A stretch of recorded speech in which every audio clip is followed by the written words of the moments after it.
So, good morning, my dear class. Once again, today we are ready with a set, and this lecture is for standard 9th. Okay, which chapter we are dealing? We are dealing with set, and what we are going to study today. Because in the previous lecture we reached 1.2. Not after 1.2 we have to move toward 1.3, 1.4. We have to finish the chapter. But before we finish the chapter, get check on the videos. Please subscribe them and share it as more as you can. अपने दोस्तों को भी share करो, इस knowledge की गंगा को बहाते रहो, जितना मजा आए उतना सबको मिले। ओके माय डियर, तो आज हम टाइप्स ऑफ सेट में जाने वाले हैं वेन डायग्राम के पास। वेन डायग्राम, ओके, ये वेन डायग्राम क्या है जानते हो? What is Venn diagram? और इस वेन डायग्राम के बारे में हमें किसने बताया, ये भी बहुत इंपॉर्टेंट है। तो इस वेन डायग्राम के बारे में हमें एक साइंटिस्ट ने बताया, जिसका नाम था जॉन वेन। ठीक है, नाम क्या था उनका? John when. जिस साइंटिस्ट ने हमें वेन डायग्राम के बारे में बताया उनका नाम था जॉन वेन, जो पैदा हुए थे 1834 में और उनकी डेथ हुई 1923 में। सर मैं क्यों बता रहा हूँ मरे हुए आदमी के बारे में? इसके लिए क्योंकि इस आदमी का कंट्रीब्यूशन बहुत है। सर कैसा कंट्रीब्यूशन? स्टैंडर्ड 10th में जब आप प्रोबेबिलिटी चैप्टर करोगे ना, ये आदमी उसका फाउंडर है। He is a founder of probability. Next, जब आप 11th और 12th में जाओगे तब आपको चैप्टर आएगा लॉजिक। जो बच्चे साइंस लेंगे या जो बच्चे आईटी लेते हैं उन्हें लॉजिक्स आते हैं, तो उन चैप्टर के बारे में इस आदमी ने बताया था, लॉजिक एंड प्रोबेबिलिटी। ठीक है ना? Probability means what? Chances. Probability means what? Chances. We take the chances. आपको ये मिलेगा, लॉजिक एंड द प्रोबेबिलिटी। किसने बताया आपको इसके बारे में? जॉन वेन ने बताया। ठीक है, अब अगर हम इसके आगे बढ़े, अपने पास आते हैं, सर हमारे लिए क्या काम है जॉन वेन का? तो जॉन वेन ने क्या कहा कि भाई चलो मैंने आपके पास कोई सेट दे दिया, इसमें 1 2 3 4 5 मैंने आपको ऐसे एलिमेंट दे दिए, तो आपको क्या करना है? आपको इस सेट को डायग्रामेटिक तरीके से रिप्रेजेंट करना है। आप सर्कल बना सकते हो, आप ओवल बना सकते हो, आप रेक्टेंगल, आप कोई भी शेप बनाओ, बट आपको क्या करना है? आपको अपने सेट को सिर्फ फिगर में रिप्रेजेंट करना है। जब आप अपने सेट को डायग्रामेटिक तरीके से रिप्रेजेंट करते हो तो उसको क्या कहते हैं? Venn diagram. ठीक है, उसको क्या कहते हैं? Venn diagram. जरूरी नहीं कि हम ऐसे ही रिप्रेजेंट करें। मैंने कहा ना, आप सर्कल बना सकते हो, आप स्क्वायर, रेक्टेंगल, पॉलीगॉन, कुछ भी आप बना सकते हो। ठीक है, तो वेन डायग्राम के बाद अब हम आगे बढ़ते हैं माय डियर सबसेट के पास। ठीक है, वेन डायग्राम के बाद हम कहां पहुंचेंगे? हम पहुंचेंगे सबसेट के पास। नाउ सबसेट का मतलब क्या, जरा हमें वो देखना है। सबसे इंपॉर्टेंट चीज ये है कि व्हाट इज सबसेट और सबसेट कहते किसे हैं। अगर ये कॉन्सेप्ट आपका क्लियर हो गया तो समझो आपका ये एक्सरसाइज अच्छे से हो गया। सर कैसे? देखो कि consider set A and set B if all the elements of set A are in set B and set B contains more element then set A, then set A is subset of set B, then set A is subset of set B। अब इसका meaning कैसे समझेंगे आपको मैं example दिखाता हूं। ठीक है, I will give you example. मैंने सेट A ले लिया जिसमें मैंने एलिमेंट लिखे 2 4 6 8। मैंने सेट बी लिखा, मैंने एलिमेंट लिखे 1 2 3 4 5 6 7 8। अब हम ध्यान से देखें कि जितने एलिमेंट सेट ए में है क्या वो सेट बी में है? यस है। कैसे? 2 2 4 4 6 6 8 8 है। यस, और उससे ज्यादा एलिमेंट है। Therefore set A is subset of set B. Set A is subset of set B. ठीक है, ये हमें लॉजिक समझा आपको? इस तरीके से होता है आइडिया, यानी सेट ए छोटा सबसेट है सेट बी का। और इसी चीज को अगर मैं चाहूं तो डायग्रामेटिक तरीके से रिप्रेजेंट कर सकते हैं। कैसे करेंगे जरा देखो। तो चलो मैंने यहाँ पर वेन डायग्राम दे दूं, ठीक है, ये मैंने सेट बी बना दिया और इसी के अंदर मैंने सेट ए बना दिया। ठीक है, सेट ए के में लिखते हैं 2 4 6 8 1 3 5 7 हो गया। सेट बी बड़ा है, सेट ए बड़ा है, सेट बी बड़ा है, ठीक है ना? तो डेफिनेटली क्योंकि आपका सेट बी बड़ा है और आपका जो ए है वो सबसेट है, इसके लिए वो बी के अंदर आएगा। ठीक है, तो समझा आपको भी? जितने एलिमेंट ए में है अगर उससे ज्यादा वो एलिमेंट बी में है प्लस उससे ज्यादा एलिमेंट है तो सेट ए बी का सबसेट है। ठीक है, जैसे एक सिंपल सा हिंट है, महाराष्ट्र किसके अंदर है? इंडिया के अंदर है, तो महाराष्ट्र किसका सबसेट हो गया? इंडिया का। मुंबई किसके अंदर है?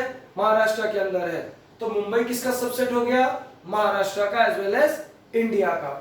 ठीक है, इस तरीके से समझेंगे माय डियर। नो यहाँ पे कुछ रूल्स होते हैं बहुत इंपॉर्टेंट, जरा वो रूल्स देख लो माय डियर। सबसेट के रिगार्डिंग पहला क्या रूल होता है? देखो सीधी बात है, every set is a subset of itself. ये बात हमेशा ध्यान रखना। क्या? Every set is a subset of itself. कोई भी सेट हो वो सबसे पहले अपना सबसेट होता है, नंबर 1। नंबर 2, जिसका कोई नहीं उसका तो खुदा है यार, सीधी सी बात है। अगर मैं एम्प्टी सेट हूं, मेरे पास कुछ नहीं है, तो empty set is a subset of every set. कोई भी सेट हो, एम्प्टी सेट उसका क्या है? सबसेट है। सिंपल साइन दिखाता हूं मैं। आगे बढ़ते माय डियर। अब आगे कंडीशन हमने इक्वल सेट पढ़ा था। इक्वल सेट का मतलब जब दोनों में सेम एलिमेंट होंगे। तो अगर कंडीशन आए, अब देखो दोनों सेम है, तो अगर आप बोलते हो कि set A equal to set B, तो आप क्या लिख सकते हो? Then set A is subset of B और B is subset of A, क्योंकि दोनों इक्वल है तो दोनों एक दूसरे के सबसेट हो जाएंगे। ठीक है, और लास्ट कंडीशन क्या आता है? इसका रिवर्स भी होता है। मैंने कहा ना मैथ्स किसी भी चीज को ऐसे मानता है, मैथ्स कहता है एवरीथिंग रिक्वायर्ड प्रूफ। तो सीधी बात है, अगर आपके सामने टीचर ने कंडीशन दिया कि A is a subset of B and B is a subset of A, then A equals to B. Then my two sets are equal. If A is a subset of B, देखो हमने ऊपर क्या देखा, अगर दोनों equal हैं तो दोनों एक दूसरे का सबसेट है। और अगर उल्टा हुआ कि आपने सम सॉल्व किया और आपको ऐसे कंडीशन आई कि दोनों एक दूसरे के सबसेट हैं, then my two sets are equal. Then my two sets are equal. ठीक है, तो ये हो गया हमारे पास सबसेट के बारे में इंफॉर्मेशन। अब हम आगे बढ़ेंगे बच्चों। ठीक है, अब हम आगे बढ़ेंगे। ठीक है, अब हम क्या करेंगे? आगे बढ़ेंगे।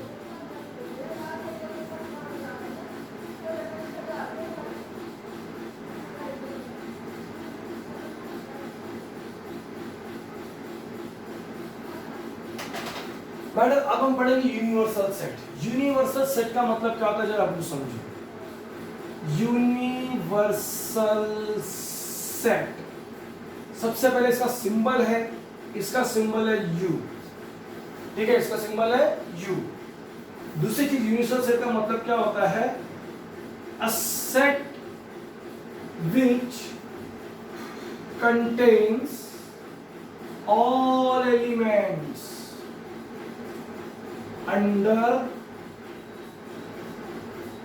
कंसिडरेशन। ऐसा सेट जिसके पास वो सारे एलिमेंट होंगे जो आप कंसिडर करने वाले हैं। सर एग्जांपल बताइए। महाराष्ट्र कहां पर है? इंडिया के अंदर। पंजाब कहां है? इंडिया के अंदर। उत्तर प्रदेश कहाँ है? इंडिया के अंदर। तमिलनाडु कहाँ है? इंडिया के अंदर। गुजरात कहाँ है? इंडिया के अंदर। जम्मू कश्मीर कहाँ है? इंडिया के अंदर। मेघालय कहाँ है? इंडिया के अंदर। तो मतलब अगर मैं अगर ये 28 स्टेट्स का नाम लेता हूं और 8 यूनियन टेरिटरीज का नाम लेता हूं, तो हम सब किसके अंदर आएंगे? इंडिया के अंदर। इसका मतलब इंडिया सबसे बड़ा सेट हो गया अंडर कंसिडरेशन। दैट मीन्स हमारा इंडिया हो गया यूनिवर्सल सेट। हमारा इंडिया क्या हो गया? Universal set. क्लियर है? ये समझिएगा माय डियर, यूनिवर्सल सेट मतलब सबसे बड़ा सेट। अब यूनिवर्सल सेट के बाद मैं बढ़ता हूं कॉम्प्लीमेंट्री सेट के पास में। कॉम्प्लीमेंट सेट, ठीक है। मैं कहां पढ़ने जा रहा हूं? कॉम्प्लीमेंट सेट, ठीक है। मैं कहां पढ़ने जा रहा हूं? कॉम्प्लीमेंट सेट, ठीक है ना। कॉम्प्लीमेंट सेट का मतलब क्या होता है?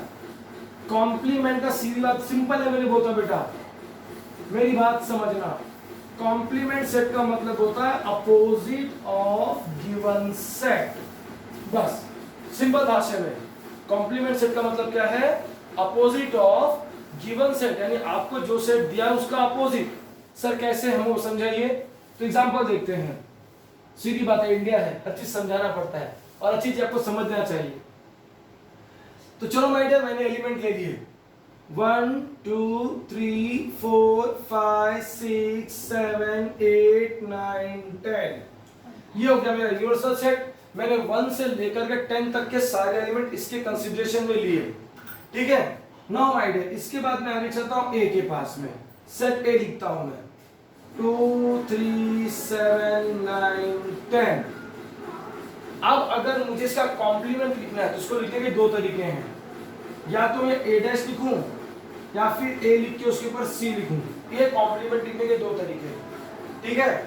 अब कॉम्प्लीमेंट का मतलब क्या है? मैंने कहा अपोजिट ऑफ गिवन सेट, यानी जो अब कहां से देखेंगे सर? क्वेश्चन तो ये कहां से देखोगे सर? हम देखेंगे यूनिवर्सल सेट से कंपेयर करेंगे। तो जो ए के अंदर है वो उसके कॉम्प्लीमेंट में नहीं आना चाहिए। क्या 1 है यहाँ पर? नहीं तो 1 आएगा। 2 है 3 है 4 नहीं है 4 आएगा। 5 है नहीं है 5 आएगा। 6 नहीं 6 आएगा। 7 है 7 है 8 है 8 आएगा। 9 है 10 है नहीं आएगा। सिंपल लॉजिक समझा? जो एलिमेंट ए में है वो उसके कॉम्प्लीमेंट के अंदर नहीं है। क्लियर हो गया? तो ये हो गया कॉम्प्लीमेंट ऑफ सेट। अब कॉम्प्लीमेंट ऑफ सेट के बाद में एक इंपॉर्टेंट रूल है कि यहां पर भी हमारे पास रूल्स होते हैं, कॉम्प्लीमेंट सेट के भी रूल्स होते हैं। सर कैसे रूल है जरा बताएंगे आप हमें? कॉम्प्लीमेंट सेट के कुछ रूल्स हैं, तो हम उन्हें कैसे देखेंगे, ठीक है। हम उन्हें ऐसे देखेंगे। हम कॉम्प्लीमेंट सेट के रूल्स ऐसे देखेंगे। सबसे पहले ध्यान समझना, रूल क्या था? रूल ये है कि no elements are common in A and A dash. No elements are common in A and A dash. कोई एलिमेंट कॉमन नहीं है। नंबर 2 क्या है? इफ देखो कोई भी सेट हो, A is a subset of U। U मतलब यूनिवर्सल सेट, वो उसका कॉम्प्लीमेंट है। तो अगर A उसका सबसेट है तो A कॉम्प्लीमेंट भी उसका सबसेट होगा, दोनों उसी के सबसेट होंगे। Next number 3, complementary of set. सीधी बात है। अब यूनिवर्सल सेट मतलब क्या होता है? जिसके पास सारे एलिमेंट होते हैं, ठीक है। तो यूनिवर्सल सेट का कॉम्प्लीमेंट क्या होगा? यूनिवर्सल सेट का कॉम्प्लीमेंट होगा एम्प्टी सेट, ठीक है। और जैसे उसका उल्टा, अगर कहीं पर एम्प्टी सेट है तो उसका कॉम्प्लीमेंट क्या होगा? सीधी बात है, अगर एम्प्टी सेट है, एम्प्टी सेट का कॉम्प्लीमेंट क्या होगा? यू। अगर आपको मैंने बोला कि भाई देखो ये समझना, यहाँ पर मैंने क्या लिखा? यूनिवर्सल सेट का कॉम्प्लीमेंट क्या है? Empty set. और एंटी सेट का कॉम्प्लीमेंट मतलब क्या? यू। अपोजिट मैंने कहा है, सीधी बात है। ट्रू का फॉल्स, गुड का बैड। तो मेरे पास कुछ नहीं है, अपोजिट क्या? मेरे पास सब कुछ है।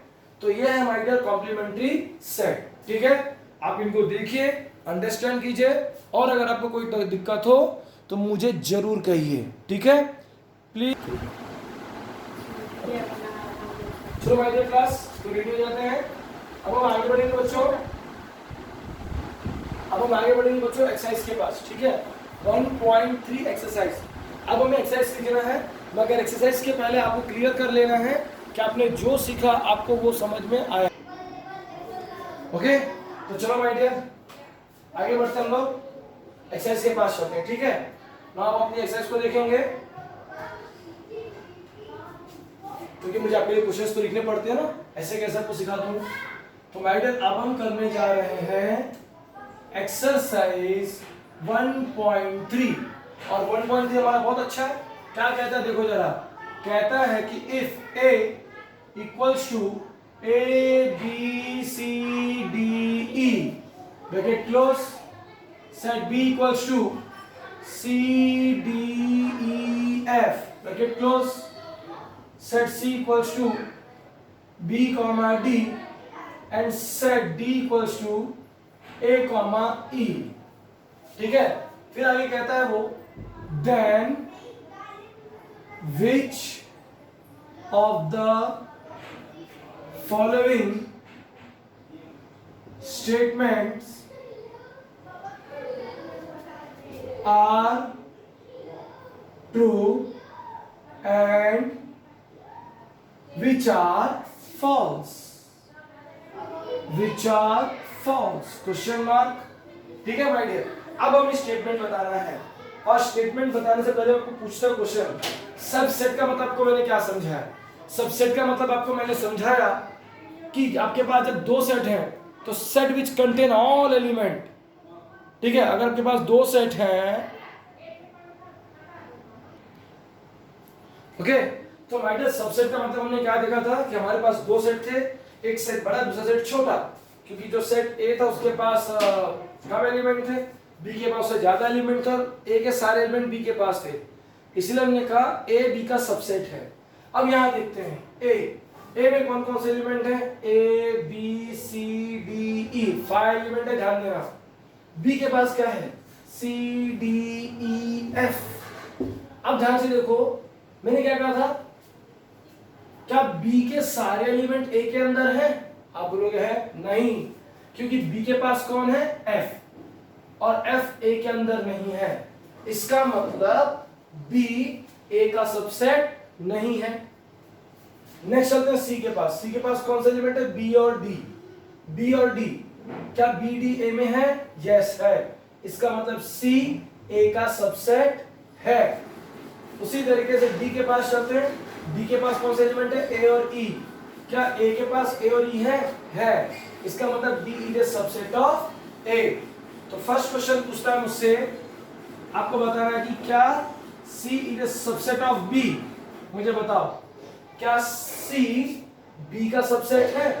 अब देखते हैं सी में कौन से एलिमेंट है, बी और डी, क्या बी में वो एलिमेंट है, डी में सी है, डी है, ई है, एफ है, बी है क्या, नहीं है, मतलब जो सी के एलिमेंट है वो बी के अंदर नहीं है, इसका मतलब C is not a subset, ये हो गया फॉल्स। नेक्स्ट सेकेंड क्वेश्चन है, A is a subset of D. अब ध्यान से देखना, यह सबसे बड़ा कौन दिख रहा है, मुझे ए दिख रहा है, जितने एलिमेंट डी के पास हैं वो ए के पास है, मगर जितने एलिमेंट ए के पास हैं क्या वो डी के पास है, नहीं है, तो कैसे ए सबसेट हो गया डी का, नहीं हुआ ना। आप D is a subset of A बोल सकते हो, क्यों बोल सकते हो, क्योंकि डी में जो एलिमेंट है वो ए के अंदर है और उससे ज्यादा है, इसका मतलब D is a subset of A. मगर अगर मैं बोलूं कि A is a subset of D तो वो ट्रू नहीं है, वो क्या है, फॉल्स। नेक्स्ट क्वेश्चन के पास चलते हैं बच्चों, क्वेश्चन नंबर 3 के पास चलते हैं, D is a subset of B। अगला क्वेश्चन है D is a subset of B। अब ध्यान से देखो, D में कौन से एलिमेंट है, A और E, क्या वो B के अंदर है, B में E है मगर A नहीं है, और मैंने सबसेट का मतलब क्या समझाया कि जब D के सारे एलिमेंट B के अंदर होंगे तभी माय डियर हम उसको क्या कहेंगे, सबसेट, यानी ये भी क्या है हमारा, false. D is not a subset of B। D is not a subset of B. Next question my dear हमारे पास question number 4. D is a subset of A. D is a subset of A. जो D में element है क्या वो A में है A और E है, उससे ज्यादा है, मतलब ये स्टेटमेंट ट्रू है, ट्रू. नेक्स्ट क्वेश्चन के पास चलते हैं. Number 5. B is a subset of A. ध्यान से देखना. B में कौन से एलिमेंट है? C, D, E, F. क्या B के सारे एलिमेंट A में हैं? C है, D है, E है. क्या F है? नहीं है. इसका मतलब B उसका सबसेट नहीं है. Next question number 6. C is a subset of A. क्या C A का सबसेट है? क्यों है? क्योंकि C के सारे एलिमेंट A के अंदर है, उससे ज्यादा है. So this is true. This is true. Okay, question number 1 हमारा हो गया. ना आगे बढ़ते हैं माय डियर, आगे बढ़ते हैं. देख लो क्वेश्चन नंबर 1. ओके, अब आगे बढ़ते हैं क्वेश्चन नंबर 2 के पास.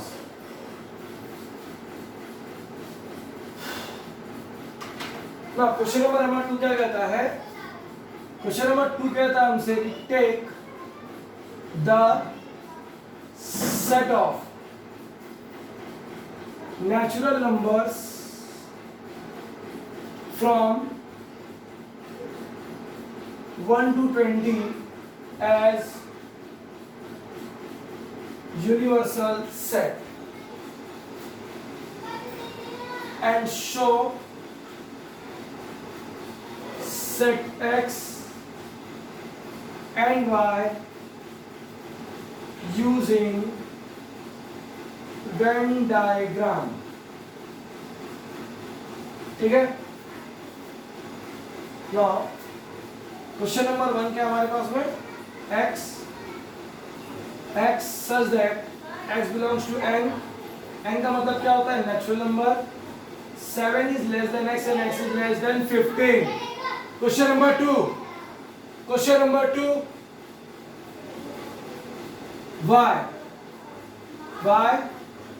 Y belongs to N and Y is a prime number from 1 to 20.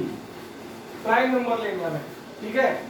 अब take the set of natural number from 1 to okay universal set, so set X and Y using the Venn diagram. अब हमें इन सबको Venn diagram के अंदर ही represent करना है. ठीक है, हमें इन सबको Venn diagram के अंदर ही रिप्रेजेंट करना है. ठीक है.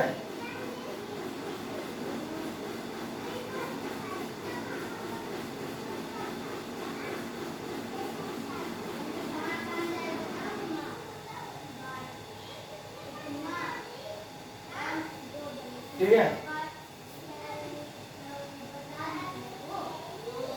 कैसे करेंगे देखो, पहले सॉल्यूशन के पास आते हैं. U का मतलब है 1 2 3 4 5 6 7 8 9 10 11 12 13 14 15 16 17 18 19 20. यह आ गया यूनिवर्सल सेट. ना हम x के पास चलते हैं. अब हम चलते हैं x के पास. ठीक है. x हमारा क्या कहता है? x हमारा कहता है कि such that y is A. Okay, आगे बढ़ते हैं भाई. तो x हमारा कहता है x belongs to n. n मतलब होता है natural number. 7 is less than x मतलब 7 से बड़े नंबर है, और लेस देन 50 मतलब 15 से छोटे. तो कौन है? 8 9 10 11 12 13 14. ओके. और नेक्स्ट हम चलते हैं क्वेश्चन नंबर सेकंड के y के पास में कि y belongs to n, y is a prime number from 1 to 20. Prime number उसने कहा है. तो प्राइम नंबर क्या होता है? 2 3 5 7 11 13 17 19. ये हो गए हमारे प्राइम नंबर. ठीक है. अब हमें क्या करना है? अब हमको इनको रिप्रेजेंट करना है यूजिंग वेन डायग्राम। तो सबसे पहले ये हो गया हमारा रेक्टेंगल, ठीक है, यू। यू का मतलब क्या हो गया? Universal set. अब मैं क्या करूंगा, मैं सेट पहले एक्स लिखूंगा, क्योंकि आप देख सकते हो एक्स और वाई में कुछ एलिमेंट कॉमन है। सर कौन कौन से एलिमेंट कॉमन है? 11 कॉमन है, 13 कॉमन है, ये दो एलिमेंट दोनों में कॉमन है, ठीक है। तो सबसे पहले हम ऐसे बना लेंगे, ठीक है, एक सेट एक्स, एक सेट वाई, ठीक है, और जो दोनों में से उनको यहां लिखेंगे 11 13 और बाकी लिखते हैं 8 9 10 12 14 up to 3 5 7 17 19, ठीक है। अब देखो कौन कौन हो गया, 2 हो गया, 3 हो गया, 5 हो गया, 7 हो गया, 8 9 10 11 12 13 14 14 हो गया, 14 के बाद कौन हो गया, 17 हो गया, 19 हो गया। अब जो एलिमेंट बचे उनको लिखना है। कौन कौन बचा है? 1 4 6 15 18 एंड 20, ठीक है। दिखा आपको ये आप देख सकते हो, मैंने इसको लिखा है x और इसको लिखा मैंने सेट y, और ये हो गया हमारा यूनिवर्सल सेट। अब आप कौन में चीज क्या है यहाँ पर देख सकते हो, आप देखो 11 और 13 दोनों में आए हैं, ऐसे सेट को बोलते हैं इंटरसेक्शन सेट, ये दोनों में कॉमन है, ठीक है। इस तरीके से देखो आइडिया। अब हम आगे बढ़ते हैं बच्चों, अब हम आगे बढ़ते हैं, ये ध्यान से देखो, अगर आपको इसमें कोई डाउट हो तो मुझे बताना, ठीक है। चलो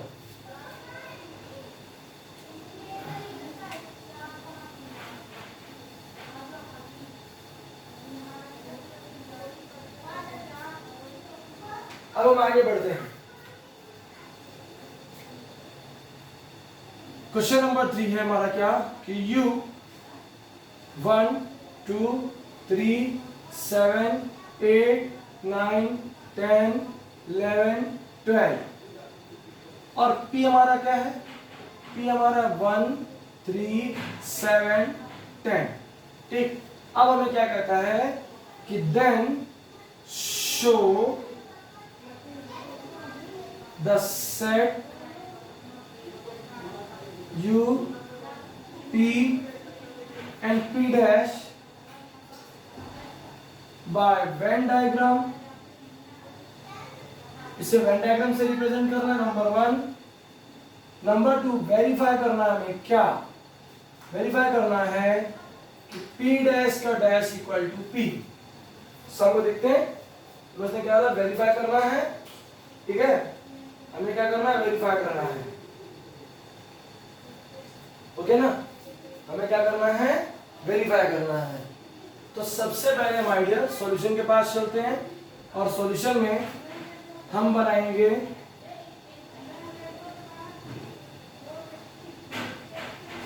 U। ये हो गया हमारा यूनिवर्सल सेट, इसके अंदर एलिमेंट लिख लेते हैं पहले, ठीक है। और कौन कौन से एलिमेंट P के अंदर पहले उनको लिखते हैं, जो P के अंदर पहले उनको लिखोगे। तो P के अंदर कौन कौन है, 1 3 7 10। अब आपको कॉम्प्लीमेंट का मतलब मैंने क्या समझाया था, जो P के अंदर है वो P डैश के अंदर नहीं होंगे, ठीक है।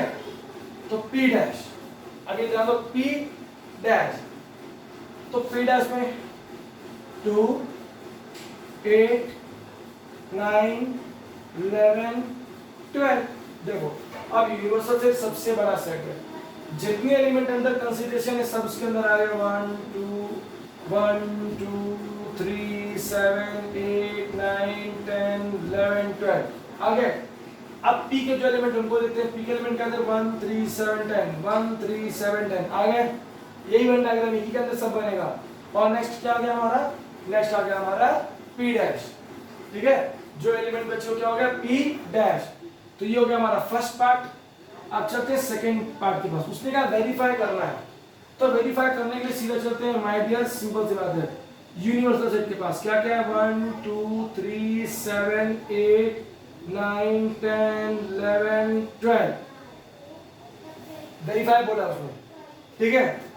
तुम्हारा P क्या है, P है 1 3 7 10, तुम्हारे P डैश क्या होगा, P डैश मैंने कहा अभी हमने देखा P डैश क्या है, पिक्चर देखा, P डैश क्या क्या है, P डैश में 2 8 9 11 12, ठीक है, ये होगा P डैश।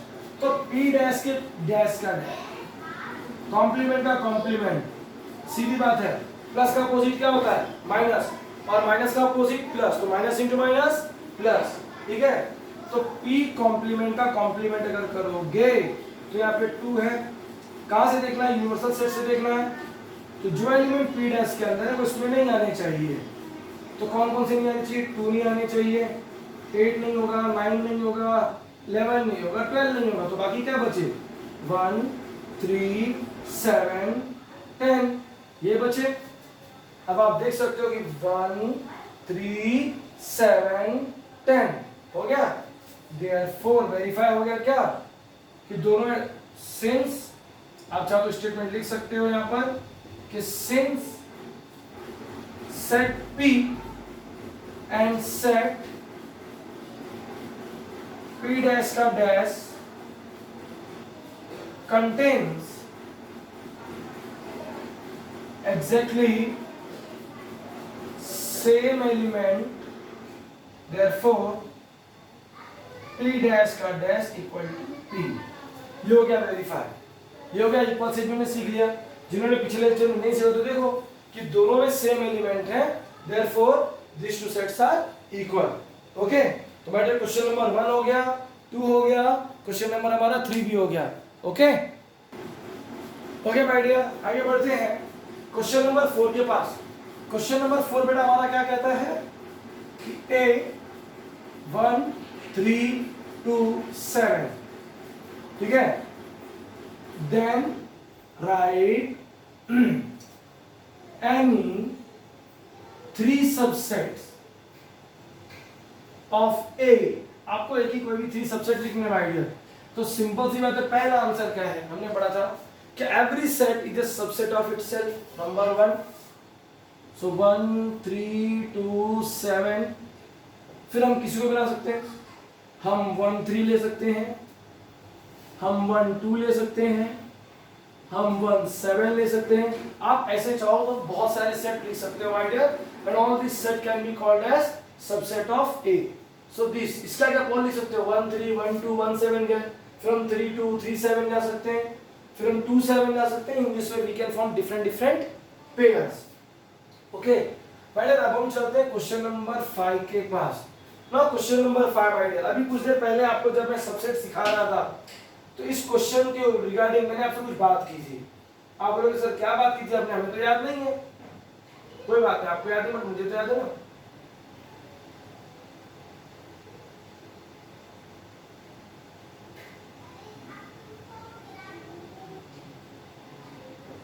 पहला देखते हैं माय डियर, क्वेश्चन नंबर 1 क्या कहता है। क्वेश्चन नंबर 1 कहता है राइट द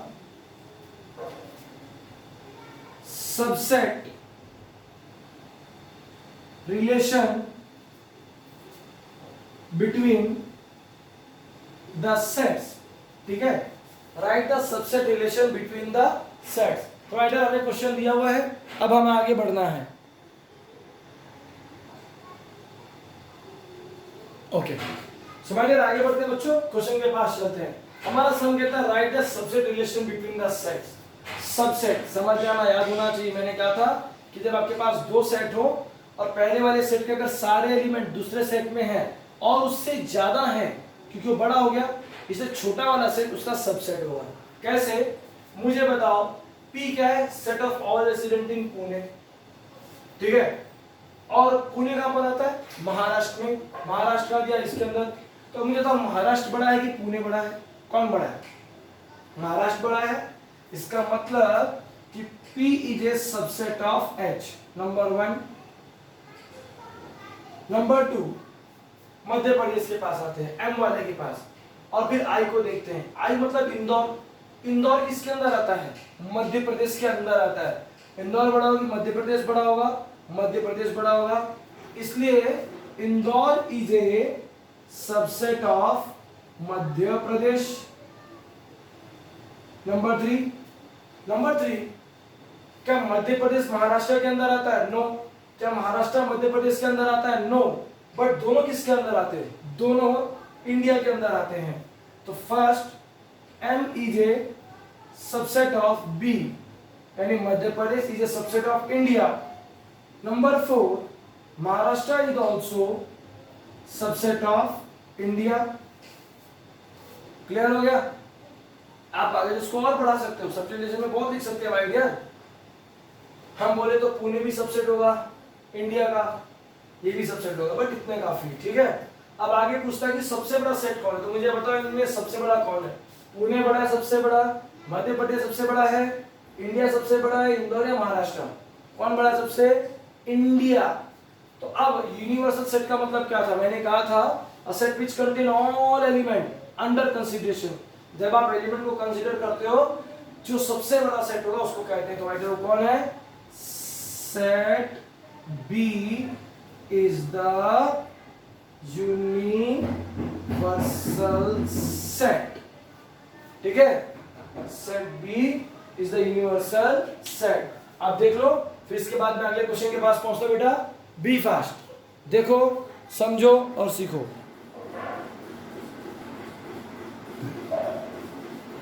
ओके बेटे, क्वेश्चन नंबर 6 के पास चलते हैं।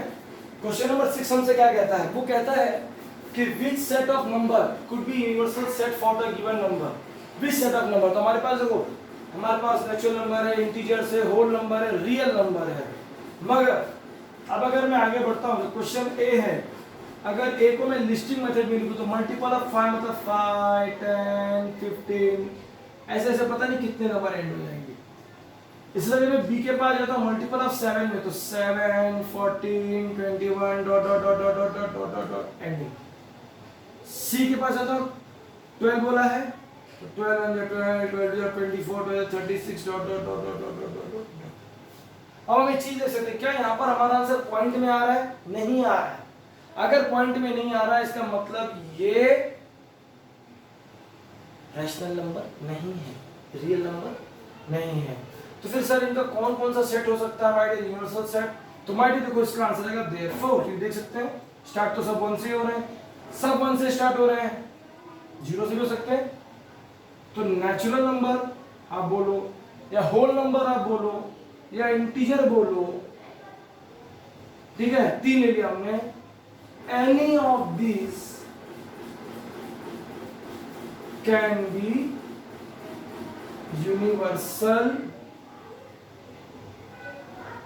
सेट, एनी ऑफ दिस, ठीक है। और इसी तरीके से बेटा इसका क्वेश्चन नंबर 2 है, जिसे आप होमवर्क करोगे, और क्वेश्चन नंबर 7 आपकी बुक में है, जिसमें कॉम्प्लीमेंट पूछा है। तो मैंने कॉम्प्लीमेंट का मतलब सिंपल भाषा में क्या कहा? अपोजिट। कॉम्प्लीमेंट का मतलब मैंने क्या कहा है? अपोजिट। तो अगर वो कहता है, क्वेश्चन नंबर 7 क्या कहता है कि let all the student of A class in universal set. बात तो सही, क्लास के सारे बच्चे यूनिवर्सल सेट के अंदर आ गए। अब वो कहता है कि सेट ए जो है वो ऐसे स्टूडेंट का सेट है जिन्होंने 50% या उससे ज्यादा मार्क्स लाए हैं, 50 से ज्यादा मार्क्स लाए हैं, 50 लाए हैं। तो उसका अपोजिट क्या होगा? जिनको 50 से लेस मिला है, जिनको 50 से लेस मिला है, ठीक है। तो आपको आंसर मैंने आपको बता दे, हिंट है यही आंसर जो 50 से लेस है। So thank you for watching my video, my dear, and please share it and subscribe it. Thank you, my dear.